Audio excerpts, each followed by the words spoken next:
Kung mahirap ka ngayon, huwag mo skip ang video na to.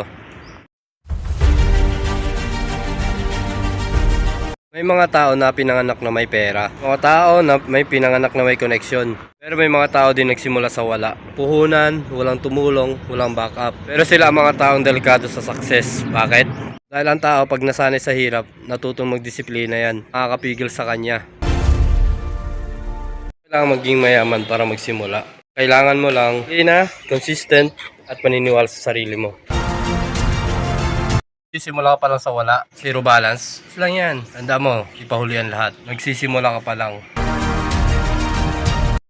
Kung mahirap ka ngayon, huwag kang mawala ng pag-asa. Dahil maraming taong successful ngayon, nagsilma rin sila sa wala. Kakaiba lang nila sa iba, hindi sila sumuko. Kung gusto mo simulan ang buhay mo ngayon, simulan mo na ngayon. Kung gusto mo ng mga video na magtutulong sa iyo para mag-level up sa buhay, subscribe ka sa channel na to. Colin Benvenida at tandaan mo ito. Ang success ay para hindi sa mayaman lang. Ito sa taong hindi sumuko. Kita tayo sa susunod na video.